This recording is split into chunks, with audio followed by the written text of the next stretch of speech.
नमस्कार दोस्तों, current GK by सियाक channel में आप सबका स्वागत है। आज हम कर रहे हैं अध्याय 2 हमारा राजस्थान, कक्षा 6 का राजस्थान का इतिहास, सेकंड चैप्टर का नाम है। तो चलिए स्टार्ट करते हैं। छात्र रमेश जो है वो दीवार पर लगे राजस्थान के मानचित्र की ओर देख रहा है और उसके दिमाग में ये क्वेश्चन आता है कि राजस्थान है जो उसके जिस क्षेत्र में मैं निवास करता हूँ उसे मेवाड़ क्यों कहते हैं और मेरे मामा जो जोधपुर में रहते हैं उन्हें मारवाड़ क्यों कहते हैं। इस प्रकार इस अध्याय में विभिन्न नामों के बारे में बताया गया है।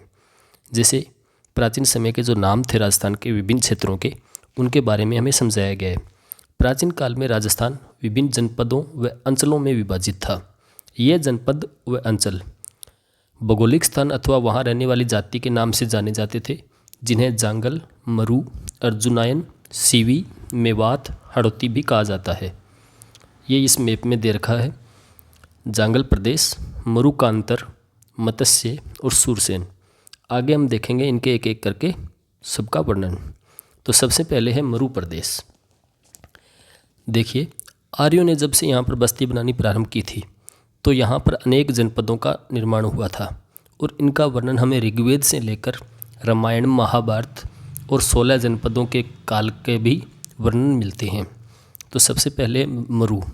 ऋग्वेद सहित हमारे पौराणिक ग्रंथों रामायण, चरक संहिता, महाभारत, वृहद संहिता में मरु प्रदेश का वर्णन आता है।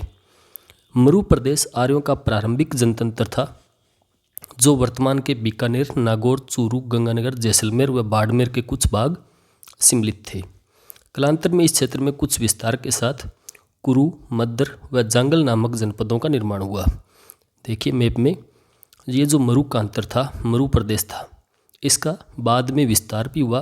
पहले इसका ये क्षेत्र आता था, बाद में काफ़ी विस्तार होता गया और यहाँ जांगल और इधर कुरु क्षेत्र तक।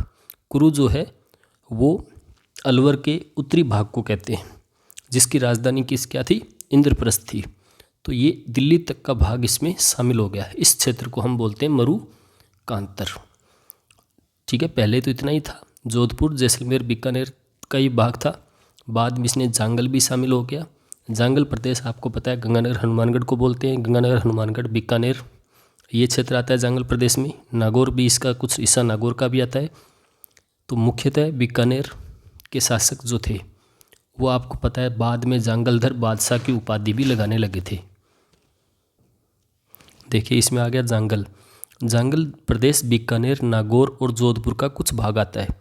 इस जांगल की राजधानी थी छत्रपुर, जिसका वर्तमान में नागौर से साम्यता है।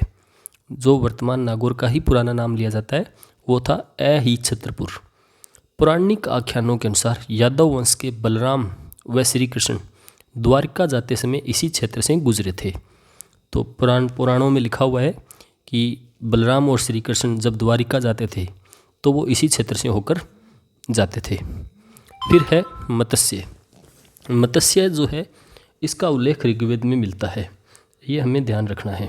मत्स्य प्रदेश, ये प्रश्न भी एग्जाम में पूछा गया है कि किस जनपद का उल्लेख ऋग्वेद में मिलता है। ये शायद कृषि अधिकारी का एक एग्ज़ाम हुआ था 2015 के करीब, उसमें ये क्वेश्चन आया था। तो ऋग्वेद का उल्लेख मिलता है, ऋग्वेद में उल्लेख मिलता है मत्स्य जनपद का। और मत्स्य जनपद की जो राजधानी थी वो थी विराटनगर, बेराट। ये जनपद अलवर व जयपुर के मध्य स्थित था। इस स्थान का वर्णन चीनी यात्री युआन चांग ने भी किया था। ठीक है, मत्स्य जनपद का जो उल्लेख है वो चीनी यात्री युआन चांग भी करता है। अब आपको मैं एक चीज़ बता देता हूँ, यहाँ पर अलवर का बहुत बार जिक्र आएगा।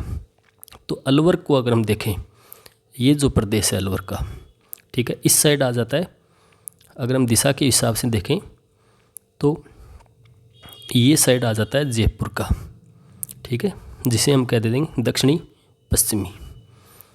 ठीक है, तो मैं यहाँ लिख देता हूँ एक बार, अलवर। हाँ जी, ये देखिए इस हिसाब से देखिए, यहाँ पर अलवर। तो ये मैंने डायग्राम बनाया है छोटा सा, आप इसको अलवर का बड़ा रूप मान लो।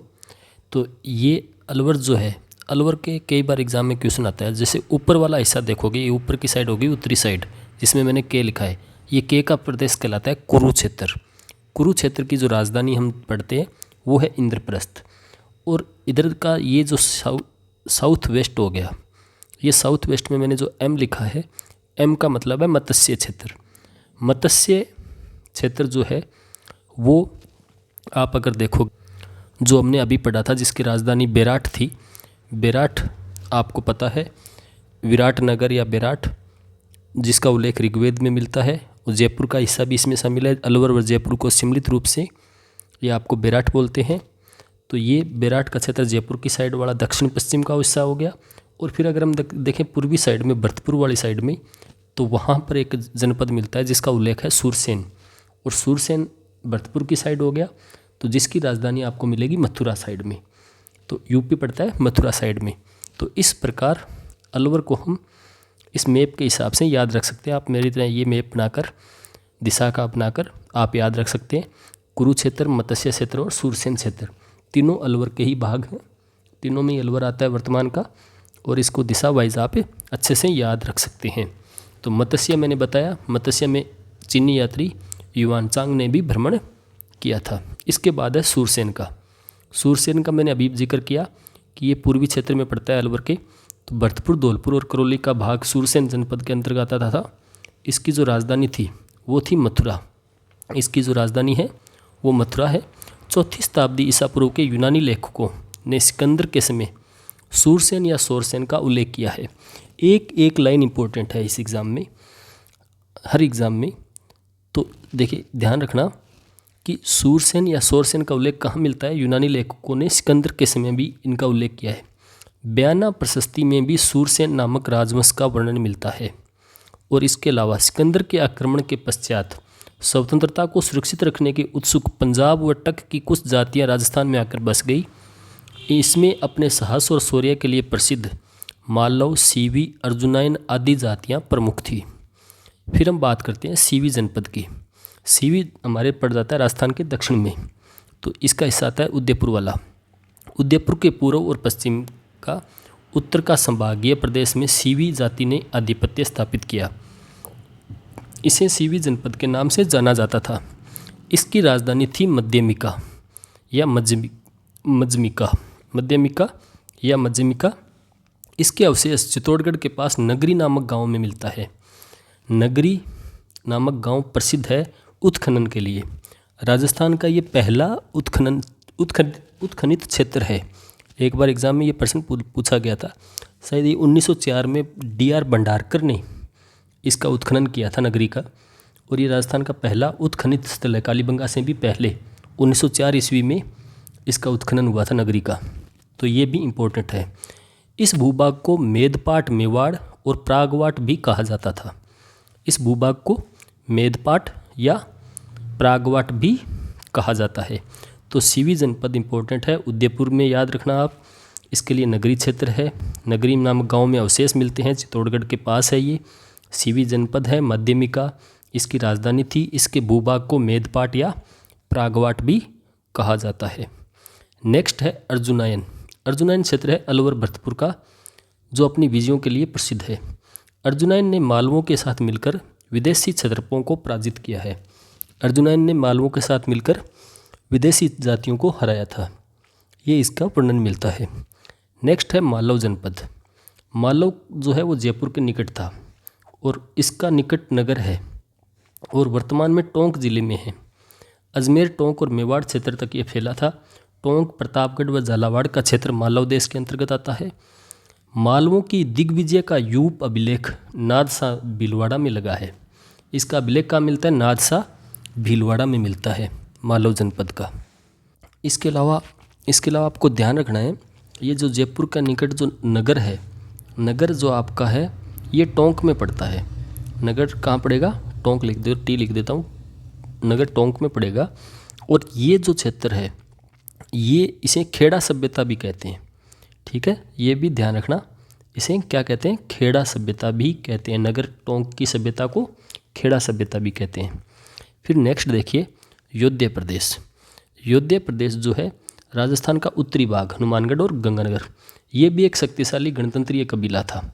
जिस कहा जाता है कि योद्धियों ने राजस्थान में कुषाणों का प्रवेश नहीं होने दिया था। कुषाण शक्ति को नष्ट करने में योध्या जातियों ने भूमिका निभाई थी, जो गंगानगर हनुमानगढ़ के क्षेत्र को कहते हैं योध्या प्रदेश। गुप्त काल तक यह गणतंत्र व्यवस्था अपने आप में बनी रही। ऐसा प्रतीत होता है कि गुप्त सम्राटों ने इसे अर्ध आश्रित रूप से बनाए रखा था, परंतु ये नष्ट हुई हुण आक्रमणों से। 5वीं सदी में जब हुण आक्रमण होते हैं तो ये गणतंत्रीय व्यवस्था समाप्त हो जाती है। बृहद संहिता नामक ग्रंथ में इसके पतन की चर्चा की गई है। अब ये प्रश्न पूछ लिया जाए कि भाई योध्या जैसे जो गणतंत्र थे उनके पतन की चर्चा किस ग्रंथ में की गई है, तो वो होगी बृहद संहिता में। इसके बाद ये जनपद और नामों की सीमाओं को लेकर सामने आते हैं मेवाड़, वागड़, मारवाड़, हाड़ौती, ढूंढाड़, मेवात, जो वर्तमान में भी चलते हैं। सबसे पहले देखिए मेवाड़। सीवी जनपद वाले क्षेत्र को मेवाड़ कहा जाने लगा, जिसमें आधुनिक उदयपुर, चित्तौड़गढ़ और प्रतापगढ़ आते हैं। राजसमंद, भीलवाड़ा भी आते हैं। मेवाड़ राज्य के क्षेत्र है। 7वीं शताब्दी से आधुनिक राजस्थान के निर्माण तक गुहिल राजवंश का शासन रहा। इनकी राजधानी अलग अलग रही। पहले नागदा थी, फिर आहड़ हुई, फिर कल्याणपुर हुई, चित्तौड़गढ़ हुई, कुंभलगढ़ हुई, चावंड हुई, उदयपुर हुई। तो कल परसों तो एक वन रक्षक का एग्जाम भी हुआ था जिसमें चावंड के बारे में पूछा गया था कि चावंड को कितने वर्ष तक महाराणा प्रताप ने राजधानी बनाया था। और कई बार ये पूछा जाता है कि चावंड कितनी वर्ष तक उदयपुर की राजधानी रही थी, मेवाड़ की राजधानी रही थी। 28 और 12। महाराणा प्रताप के कार्यकाल में तो 12 वर्ष चावंड राजधानी रही थी और कुल मिलाकर 28 वर्षों तक लगभग चावंड राजधानी रही थी। और यहाँ की बोली क्या है? मेवाड़ी है। मेवाड़ क्षेत्र की बोली मेवाड़ी। फिर है वागड़। राजस्थान में 2 क्षेत्र वागड़ के नाम से जाने जाते हैं। एक वागड़ जो हम जानते हैं डूंगरपुर बांसवाड़ा का क्षेत्र, और दूसरा कहलाता है नरहड़ पिलानी के बादरा नोहर का इलाका, कन्ना का इलाका।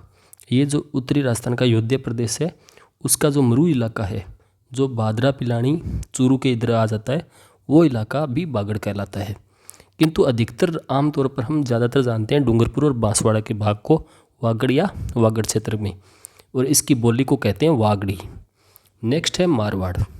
मरू प्रदेश को कालांतर में मारवाड़ कहा जाने लगा, जिसकी राजधानी मंडोर थी मारवाड़ की, जो वर्तमान में जोधपुर है। यहाँ गुजर प्रतिहारों ने शासन किया और बाद में ये राठौड़ वंश में स्थापित हो गया और राठौड़ वंश का आधिपत्य स्थापित हुआ। नेक्स्ट है हाड़ौती। वर्तमान कोटा बूंदी का क्षेत्र हाड़ौती कहलाता है। प्राचीन काल में इस भूभाग पर मीणाओं का शासन था। मीणा जनजाति का आधिपत्य था। मीणा वंश के बूंदा के नाम पर ही बूंदी का नामकरण हुआ है। वर्तमान की जो बूंदी जिला है उसका नामकरण हुआ है मीणा वंश का बूंदा के नाम पर। कालांतर में चौहानों की हाड़ा शाखा ने इस क्षेत्र पर अधिकार कर लिया। तभी से इस भूभाग को, यहाँ की बोली को हाड़ौती कहा जाने लगा। यहाँ के क्षेत्र को हाड़ा चौहान थे, उनके शासनकाल के कारण इस क्षेत्र को कहा जाने लगा हाड़ौती, हाड़ा चौहानों के कारण। ठीक है। नेक्स्ट है ढूंढाड़, जयपुर का इलाका। जयपुर और उसके आसपास का क्षेत्र ढूंढाड़ के नाम से प्रसिद्ध है। 12वीं सदी में कछवा राजपूतों ने यहाँ की स्थानीय जनजाति मीणाओं और बड़गुजरों को परास्त करके अपने राजवंश की नींव डाली और इस क्षेत्र की भाषा ढूंढाड़ी कहलाती है। ढूंढाड़, यहाँ पर मीणा और बड़गुजरों का शासनकाल था ढूंढाड़ प्रदेश में, जयपुर के क्षेत्र में। बाद में कछवा राजपूतों का शासन आ गया, उन्होंने यहाँ स्थानीय जातियों को हराकर अपना शासन स्थापित कर लिया। नेक्स्ट है मेवात क्षेत्र, अलवर भरतपुर का। अलवर भरतपुर का वह क्षेत्र जहाँ मेव जाति की अधिकता रही वो मेवात कहलाता है।